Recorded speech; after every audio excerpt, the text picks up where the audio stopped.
আসসালামু আলাইকুম। রাতের শীর্ষ সংবাদে স্বাগত জানাচ্ছি আমি সুমনা সুমা। বাংলাদেশ চীন প্রধানমন্ত্রীর বৈঠকে 2 চুক্তি ও 13 সমঝোতা স্মারক সই। ইসলামে বিভেদ, হানাহানি, বিদ্বেষের কোনো স্থান নেই, প্রধানমন্ত্রী। কুমিল্লায় স্কুলের টিফিন বিরতিতে বের হয়ে গুলিবিদ্ধ 6ষ্ঠ শ্রেণীর শিক্ষার্থী। অন্তর্বর্তী সরকারের সময়ে 1 বছরে ঘুষ লেনদেন 12,633 কোটি টাকা, টিআইবি। 1300 উন্নয়ন প্রকল্প গলার কাটা, না গিলতে পারছি না ফেলতে পারছি, অর্থমন্ত্রী। 2 বছর পর বাংলাদেশিদের জন্য ভারতের ট্যুরিস্ট ভিসা চালু, 28 জুন থেকে আবেদন। লক্ষ্মীপুরে 3 মেয়ে সহ মাকে কুপিয়ে হত্যা, অভিযুক্ত যুবক গণপিটুনিতে নিহত।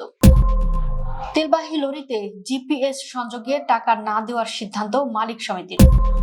রাতের মধ্যে 17 জেলায় ঝড়ের শঙ্কা, নদী বন্দরের সতর্কতা। জাবিতে খেলা দেখা নিয়ে সংঘর্ষ, বহিষ্কার 2। বৈদেশিক মুদ্রার রিজার্ভ ছাড়ালো $36 বিলিয়ন। অনুমোদনবিহীন এজেন্সির আকর্ষণীয় হজ প্যাকেজ, সতর্ক করল মন্ত্রণালয়। ভূমিকম্পে ধ্বংসস্তূপের নিচে জীবিত আটকা বহু, উদ্ধারে আসছে না কেউ।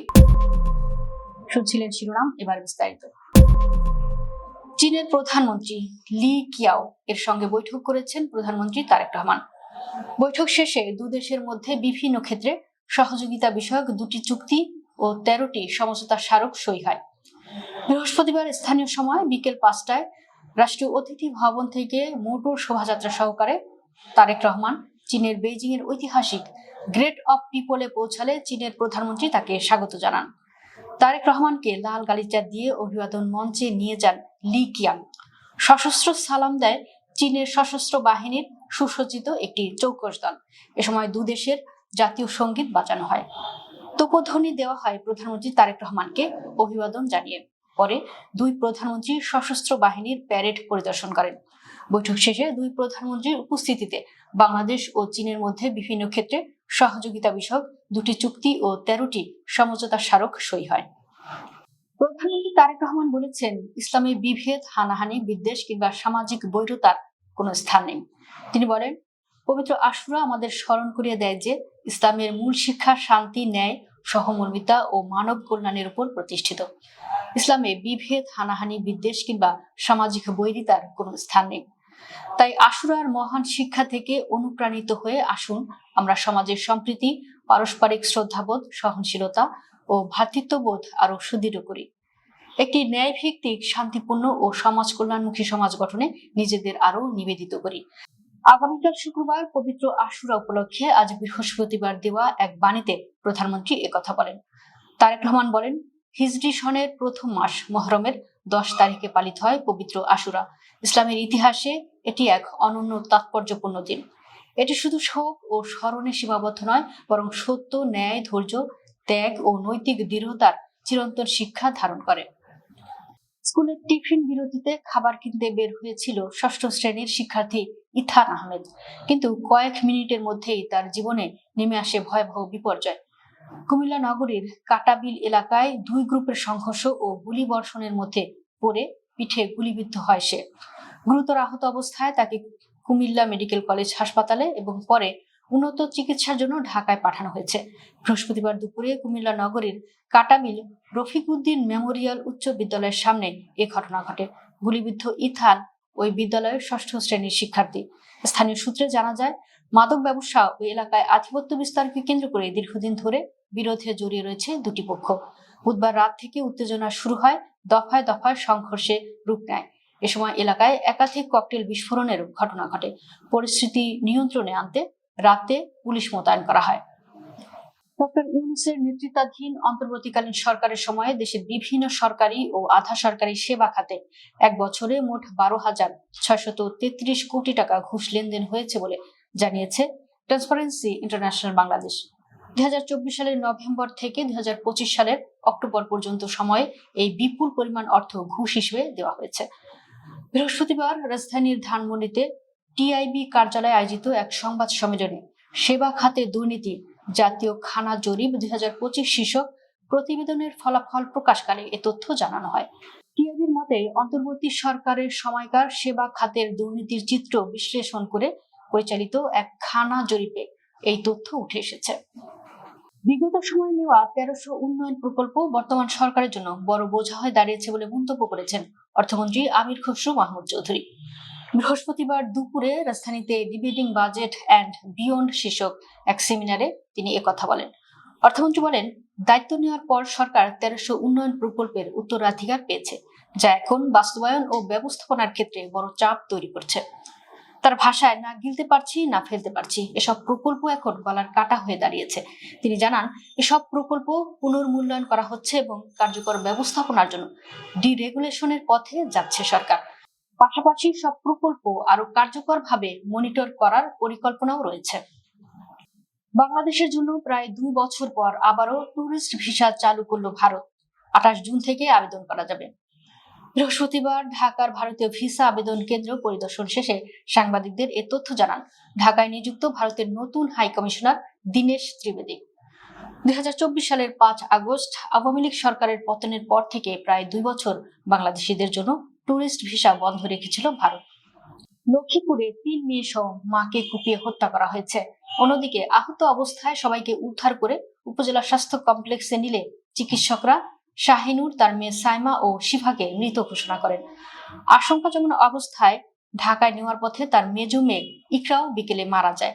ঘটনায় অভিযুক্ত অন্তরকে উত্তেজিত জনতা গণপিটুনি দিলে আশঙ্কাজনক অবস্থায় সদর হাসপাতাল নিলে তিনিও মারা যান। এদিকে ঘটনাস্থলে উত্তপ্ত পরিস্থিতি নিয়ন্ত্রণে আনার সময় উত্তেজিত জনতা ইট পাটকেল ছুড়লে 6 থেকে 7 জন পুলিশ সদস্য আহত হন। শাহিনুরের একমাত্র ছেলে শিফাত হোসেন রায়পুর বণিক সমিতির সভাপতি সাইফুল ইসলাম মুরাদের ব্যবসা প্রতিষ্ঠানে চাকরি করে। মুরাদ বলেন, শিফাতের মা ও 3 বোনকে কুপিয়ে হত্যা করা হয়েছে। সকালে সে কাজে আসায় সেও কিছুই জানতো না। ঘটনাটি জানার পর থেকে সেও আতঙ্কগ্রস্ত। সে কারোর সাথে কথা বলার অবস্থাতে নেই। জ্বালানি তেলবাহী ট্যাঙ্ক লরিতে জিপিএস সংযোগ স্থাপনের জন্য তেল কোম্পানিগুলোতে কোনো অর্থ জমা না দেওয়ার সিদ্ধান্ত নিয়েছে Bangladesh tank lorry owners association. একই সঙ্গে জিপিএস সংযোগ না দেওয়ার কারণে কোনো ডিপো থেকে ট্যাঙ্ক লরিতে তেল সরবরাহ বন্ধ করা হলে ওই ডিপো থেকে সব ধরনের ট্যাঙ্ক লরির তেল উত্তোলন বন্ধ রাখার হুঁশিয়ারিও দেওয়া হয়েছে। বৃহস্পতিবার এক বার্তায় সংগঠনটি জানায়, ট্যাঙ্ক লরি মালিকদের জিপিএস ব্যবস্থার প্রয়োজন নেই। দেশের বিভিন্ন অঞ্চলে রাতের মধ্যেই ঝোড়ো হাওয়া সহ বজ্র বৃষ্টির সম্ভাবনার কথা জানিয়েছে আবহাওয়া অধিদপ্তর। এ পরিস্থিতিতে সংশ্লিষ্ট নদী বন্দরগুলোকে সতর্ক থাকার নির্দেশ দেওয়া হয়েছে। বৃহস্পতিবার রাত 1টা পর্যন্ত দেশের অভ্যন্তরীণ নদী বন্দরগুলোর জন্য জারি করা সতর্ক বার্তায় এ তথ্য জানানো হয়। বার্তায় বলা হয়েছে, রাজশাহী, পাবনা, বগুড়া, টাঙ্গাইল, ময়মনসিংহ, ঢাকা, ফরিদপুর, যশোর, কুষ্টিয়া, খুলনা, বরিশাল, পটুয়াখালী, নোয়াখালী, কুমিল্লা, চট্টগ্রাম, কক্সবাজার এবং সিলেট অঞ্চলের উপর দিয়ে অস্থায়ীভাবে দমকা বা ঝোড়ো হাওয়া বয়ে যেতে পারে। পূর্ব ও দক্ষিণ পূর্ব দিক থেকে ঘন্টায় 45 থেকে 60 কিলোমিটার বেগে প্রবাহিত হতে পারে এসব ঝোড়ো হাওয়া। একই সঙ্গে বজ্রপাত সহ বৃষ্টি বা বজ্রবৃষ্টিরও আশঙ্কা রয়েছে। জাহাঙ্গীরনগর বিশ্ববিদ্যালয়ের মুক্ত মঞ্চে পর্দায় ফুটবল খেলা দেখা নিয়ে সংঘর্ষের ঘটনায় 2 শিক্ষার্থীকে সাময়িক বহিষ্কার করেছে বিশ্ববিদ্যালয় প্রশাসন। বৃহস্পতিবার বিশ্ববিদ্যালয়ের ডেপুটি রেজিস্ট্রার এবং রেজিস্ট্রার স্বাক্ষরিত পৃথক অফিস আদেশে এ তথ্য জানানো হয়। আদেশে বলা হয়, গত 22 জুন বিশ্ববিদ্যালয়ের সেলিম আল দিন মুক্ত মঞ্চে ফুটবল বিশ্বকাপে আর্জেন্টিনা বনাম অস্ট্রিয়ার খেলা দেখার সময় সংঘটিত অনাকাঙ্ক্ষিত ঘটনার অভিযোগের প্রেক্ষিতে 2 শিক্ষার্থীকে শাস্তি প্রদান করা হয়। দেশের বৈদেশিক মুদ্রার রিজার্ভ 36 বিলিয়ন মার্কিন ডলার ছাড়িয়েছে। বৃহস্পতিবার বাংলাদেশ ব্যাংকের নির্বাহী পরিচালক ও মুখপাত্র আরিফ হোসেন খান এই তথ্য জানিয়েছেন। বাংলাদেশ ব্যাংকের তথ্য অনুযায়ী দেশের বর্তমান বৈদেশিক মুদ্রার রিজার্ভ 36.82 বিলিয়ন ডলার। আন্তর্জাতিক মানদণ্ড অনুযায়ী বিপিএম 6 বাদ দিলে প্রকৃত রিজার্ভ দাঁড়ায় 31.532 বিলিয়ন ডলার। অনুমোদনবিহীন এজেন্সি বা গ্রুপ বা কাফেলার হজ কার্যক্রমের প্রচারণা বিষয়ে সতর্ক থাকার অনুরোধ জানিয়েছে ধর্ম মন্ত্রণালয়। বৃহস্পতিবার ধর্ম বিষয়ক মন্ত্রণালয়ের হজ 3 শাখা থেকে এক চিঠিতে এর সতর্ক করা হয়েছে। চিঠিতে হজে গমনেচ্ছু ব্যক্তি ও সর্বসাধারণের দৃষ্টি আকর্ষণ করে বলা হয়েছে, অনুমোদনবিহীন এজেন্সি বা গ্রুপ বা কাফেলা নামীয় কিছু প্রতিষ্ঠান ফেসবুক সহ বিভিন্ন সামাজিক যোগাযোগ মাধ্যমে আকর্ষণীয় হজ প্যাকেজ ঘোষণা করে পবিত্র হজে গমনেচ্ছু ব্যক্তিদের প্রলুব্ধ করার চেষ্টা করছে।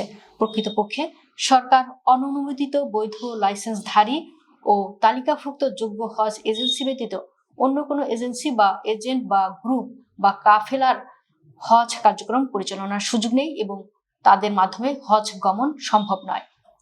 ভেনেজুয়েলায় জোড়া ভূমিকম্প আঘাত হানার পর সেখানকার কাতিয়া লামা শহর বেশ ক্ষতিগ্রস্ত হয়েছে। সেখানকার বহু ঘরবাড়ি ও উঁচু ভবন ধসে পড়েছে। ভূমিকম্পের পর বিদ্যুৎ বিচ্ছিন্ন হয়ে পড়ে শহরটি। এর মধ্যে অনেকেই ধ্বংসস্তূপের মধ্যে আটকা পড়েছেন। তাদের সারা রাত খুঁজে বের করার চেষ্টা করেছেন আত্মীয় স্বজনরা। আটকে পড়াদের অনেকে জীবিত থাকলেও তাদের উদ্ধার করতে এগিয়ে আসেনি কেউ। ল্যারি রোজার্স নামে 49 বছর বয়সী এক নারী বলেছেন, আমাদের আর কিছুই নেই, একটু শক্তিও নেই ধসে পড়া ভবনের কাছে যাওয়ার। তিনি তার ধসে পড়া বাড়ির সামনে বসে আছেন। এর ভেতরে তার বেশ কয়েকজন আত্মীয় স্বজন আটকা পড়ে আছেন। আরেক নারীর এক মেয়ে 12 তলা উঁচু একটি ভবনের নিচে আটকা পড়ে আছে। কিন্তু ভূমিকম্পের পর 12 ঘন্টা পেরিয়ে গেলেও এখনো তার মেয়েকে কেউ উদ্ধার করতে আসেনি। তিনি বলেছেন, ধসে পড়া ভবনের নিচে জীবিত মানুষ আছেন, কিন্তু তাদের বাঁচাতে কেউ আসছেন না। দর্শক, ভিডিওটি শেষ পর্যন্ত দেখার জন্য আপনাকে অসংখ্য ধন্যবাদ। নিত্য নতুন ভিডিও পেতে আমাদের ইউটিউব চ্যানেলটি সাবস্ক্রাইব করুন এবং নিয়মিত নোটিফিকেশন পেতে বেল বাটনটি ক্লিক করুন। আমাদের ফেসবুক পেজটি ফলো করুন। এছাড়াও আমাদের ভিডিও লাইক, কমেন্ট ও শেয়ার করুন। আল্লাহ হাফেজ।